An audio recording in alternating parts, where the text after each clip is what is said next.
ও programmable interrupt controller. এই ছবিটা হচ্ছে প্রোগ্রামেবল ইন্টারাপ্ট কন্ট্রোলারে। আমরা জানি যে মাইক্রোপ্রসেসর যে কোনো একটা ইন্টারাপ্ট নিয়ে কাজ করে। মাইক্রোপ্রসেসরকে একটা মাত্র ইন্টারাপ্ট প্রভাবিত করতে পারে, অর্থাৎ যদি আমাদের এখানে একাধিক পেরিফেরাল ডিভাইস একসাথে মাইক্রোপ্রসেসরকে ইন্টারাপ্ট করতে চায়, তাহলে মাইক্রোপ্রসেসরের জন্য সিদ্ধান্ত নেওয়া কঠিন হয়ে যায়। সে চিন্তা করে যে আমি একটা ইন্টারাপ্ট নিয়ে কাজ করব। এখন মাইক্রোপ্রসেসরে যখন একাধিক ইন্টারাপ্ট পাঠানো হয়, তখন মাইক্রোপ্রসেসর শুধুমাত্র বেসিক্যালি একটা ইন্টারাপ্টই প্রসেস করে বিভিন্ন পেরিফেরাল ডিভাইস হতে। কিভাবে প্রসেস করে একটা ইন্টারাপ্টকে?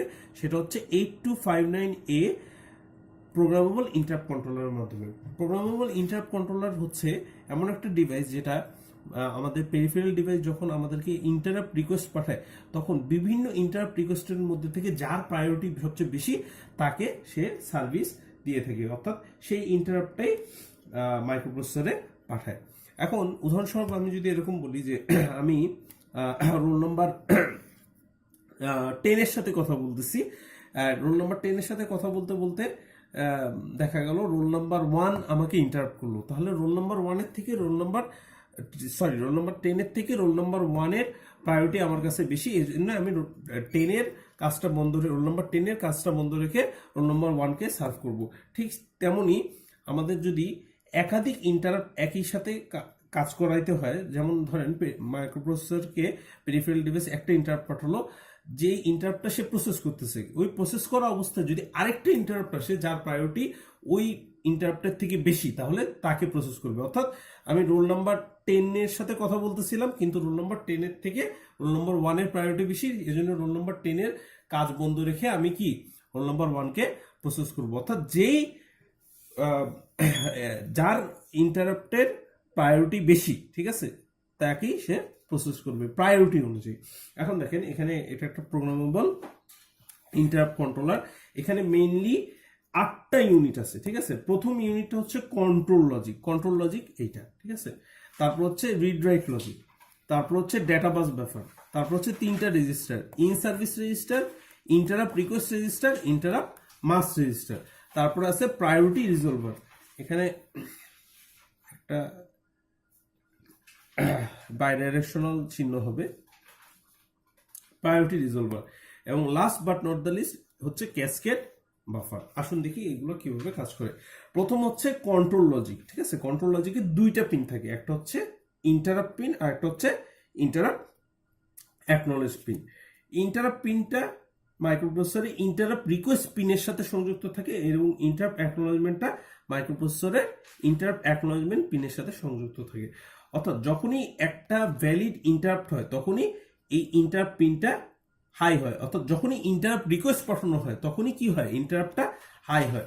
এবং ইন্টারাপ্ট রিকোয়েস্টের প্রত্যুত্তর হিসেবে মাইক্রোপ্রসেসরকে কি ইন্টারাপ্ট অ্যাকনলেজমেন্ট পাঠানো হয়, ঠিক আছে। অর্থাৎ ইন্টারাপ্ট অ্যাকনলেজমেন্টের মাধ্যমে মাইক্রোপ্রসেসর কি ইন্টারাপ্ট অ্যাকনলেজমেন্ট সিগন্যাল পাঠায়। জিনিসটা হচ্ছে এরকম, ধরেন আমি একটা কাজ করতেছি, কাজ করতে করতে বোর্ডে লিখতেছি, বোর্ডে লিখতে লিখতে দেখা গেল যে একজন স্টুডেন্ট আমাকে বললো যে স্যার এই জায়গাটা আমি বুঝতেছি না। অর্থাৎ সে একটা ইন্টারাপ্ট রিকোয়েস্ট পাঠাইছে। এরপর আমি বললাম হ্যাঁ তুমি কোথায় বুঝো না, ঠিক আছে। তাকে বুঝিয়ে দিয়ে আমি আবার নিজের কার্যক্রম শুরু করলাম। অর্থাৎ এখানে সে আমার কার্যক্রমটা বন্ধ রাখছে, একটা ইন্টারাপ্ট রিকোয়েস্ট পাঠায়। আমি তারপরে জিজ্ঞেস করলাম হ্যাঁ কোথায় বুঝো না, সেই অনুযায়ী একটা ইন্টারাপ্ট অ্যাকনলেজমেন্ট পাঠালাম। তারপরে তার কাজকর্ম শেষ করে আমি আবার নিজের কাজ শুরু করলাম। তো ঠিক সেভাবে কন্ট্রোল লজিকে কি করা হয়, ইন্টারাপ্ট নামে একটা পিন থাকে, ইন্টারাপ্ট পিনটা মাইক্রোপ্রসেসরের ইন্টারাপ্ট রিকোয়েস্ট পিনের সাথে সংযুক্ত থাকে। যখনই একটা ইন্টারাপ্ট রিকোয়েস্ট করা হয়, তখনই এই পিনটা হাই হয়, এবং ইন্টারাপ্ট রিকোয়েস্ট প্রসেস হওয়ার পর ইন্টারাপ্ট অ্যাকনলেজমেন্ট মাইক্রোপ্রসেসরের ইন্টারাপ্ট অ্যাকনলেজমেন্ট পিনের সাথে যুক্ত থাকে, এবং এই ইন্টারাপ্ট অ্যাকনলেজমেন্ট পিনের মাধ্যমে মাইক্রোপ্রসেসরের ইন্টারাপ্ট অ্যাকনলেজমেন্ট সিগন্যাল পাঠানো হয়। আচ্ছা, এখন আসুন দেখা যাক রিড রাইট লজিক। দেখেন রিড রাইট লজিকে এখানে 2টা পিন আছে, রিড আর রাইট, দুইটাই কি বার আছে। সবসময় মনে রাখবেন যখনই কোনো পিনের মধ্যে বার থাকে, যেমন এখানে ইন্টারাপ্ট অ্যাকনলেজমেন্টের বার আছে, তখনই ওই পিনটা লো হলে কাজ করবে, হাই হলে কখনো কাজ করবে না। যেমন এই পিনের ক্ষেত্রে এটা যখন হাই হবে তখন এটা কাজ করবে, কিন্তু এই পিনের ক্ষেত্রে যেহেতু বার আছে, এটা যখনই লো হবে সে পিনটা কাজ করবে। এখন দেখেন এখানে আমাদের A0 নামে একটা পিন আছে, অ্যাড্রেস 0।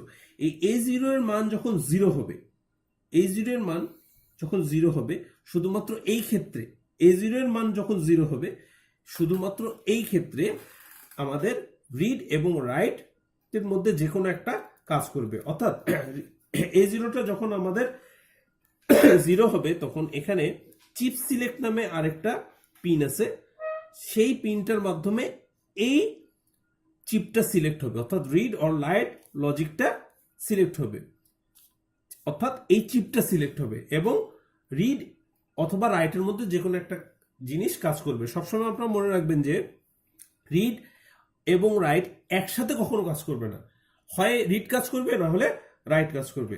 অর্থাৎ আমাদের হয় কমান্ড রাইট হবে অথবা স্ট্যাটাস রিড করা হবে। কমান্ড রাইট হবে, মাইক্রোপ্রসেসরে রাইট হবে অথবা মাইক্রোপ্রসেসর থেকে রিড করা হবে। আচ্ছা, এটা আরেকবার বলি, রিড রাইট লজিকের ক্ষেত্রে যখনই A0 0 হবে তখনই এই চিপ সিলেক্টটা লো হবে, অর্থাৎ কি এই চিপটা সিলেক্ট হবে এবং আমরা কি করতে পারবো, আমরা স্ট্যাটাস রাইট করতে পারবো অথবা কমান্ড রিড করতে পারবো। আচ্ছা, এরপরে আসুন দেখা যাক ডেটা বাস বাফার। ডেটা বাস বাফারে দেখেন আমাদের বাই ডাইরেকশনাল কি আছে, 8টা ডেটা বাস আছে D0 থেকে D7, অর্থাৎ এখানে বাইডিরেকশনালি ডেটা ট্রান্সফারের ক্ষেত্রে এটা ব্যবহার করা হয়। What does it mean by bidirectional? Bidirectional মানে হচ্ছে এখানে কি, এখান থেকে ডেটা আসবে, এখান থেকে ডেটা আবার যেতে পারবে। এরপরে দেখুন আপনাদের বলা হয়েছে যে 3টা রেজিস্টারের কথা, in service register, interrupt request register আর হচ্ছে ইন্টারাপ্ট মাস্ক রেজিস্টার। এখন দেখেন ইন্টারাপ্ট রিকোয়েস্ট রেজিস্টারে এখানে আমাদের 8টা ইন্টারাপ্ট আছে। কয়টা? 8টা। IR0, IR1, IR2 এভাবে ডট ডট ডট দিয়ে IR7 পর্যন্ত কয়টা আছে? 8টা ইনপুট লাইন ইন্টারাপ্ট আছে। এই 8টা ইনপুট লাইনের মধ্যে সবগুলো ইন্টারাপ্ট কিন্তু একসাথে কাজ করবে না, যেটার প্রায়োরিটি সবচেয়ে বেশি সেটাই কাজ করবে।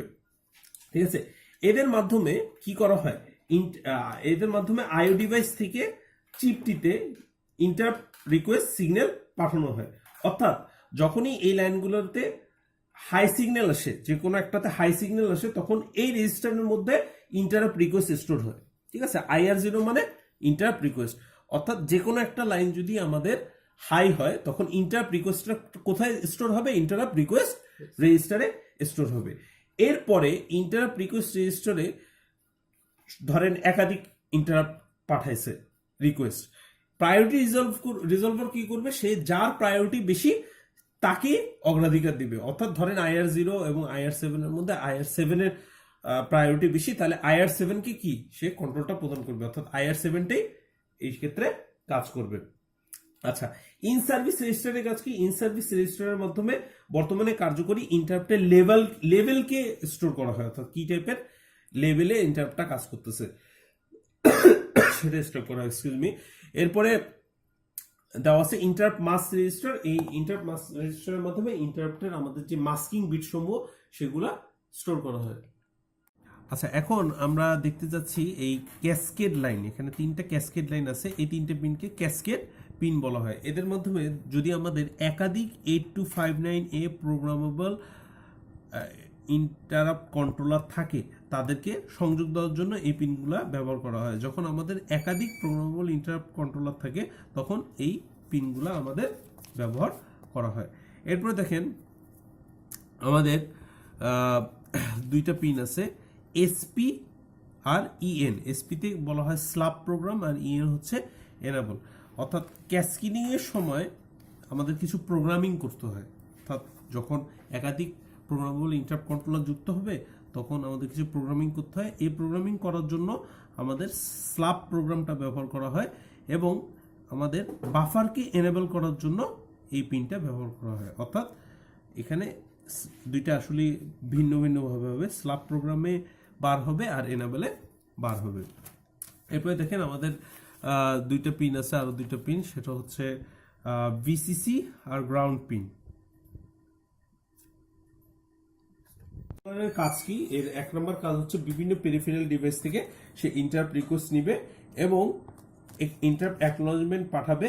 পাঠানোর পর সে যতগুলো ইন্টারাপ্ট রিকোয়েস্ট আসবে তাদের সবাইকে প্রায়োরিটি রিজলভারের মাধ্যমে প্রায়োরিটি অনুযায়ী সিলেক্ট করবে এবং সর্বোচ্চ প্রায়োরিটি যে ইন্টারাপ্ট সেটা কি সে মাইক্রোপ্রসেসরে পাঠাবে। সে ইন সার্ভিস রেজিস্টারের মাধ্যমে কতগুলা ইন্টারাপ্ট বর্তমানে সার্ভিসে আছে, কতগুলা ইন্টারাপ্টের লেবেল বোঝানোর জন্য, লেবেলকে স্টোর করার জন্য সে ইন সার্ভিস রেজিস্টারকে ব্যবহার করবে। এবং আগেই যেমন বলছি যে আমাদের যদি একাধিক ইন্টারাপ্ট থাকে, একাধিক ইন্টারাপ্ট আমাদেরকে ইন্টারাপ্ট করে, ধরেন একটা ইন্টারাপ্ট কার্যরত অবস্থায় আছে, এই অবস্থায় আরেকটা ইন্টারাপ্ট আসছে আমার কাছে যার প্রায়োরিটি বর্তমানে যে ইন্টারাপ্ট আছে তার থেকে বেশি, তখন আমি কি করব, বর্তমানে ইন্টারাপ্টকে বাতিল করে আমি যার প্রায়োরিটি বেশি, যার অগ্রাধিকার বেশি তাকে মাইক্রোপ্রসেসরে পাঠাবো। ধন্যবাদ আপনাদের সবাইকে। যদি কোথাও কোনো বুঝতে সমস্যা থাকে তাহলে নিচে কমেন্ট করুন।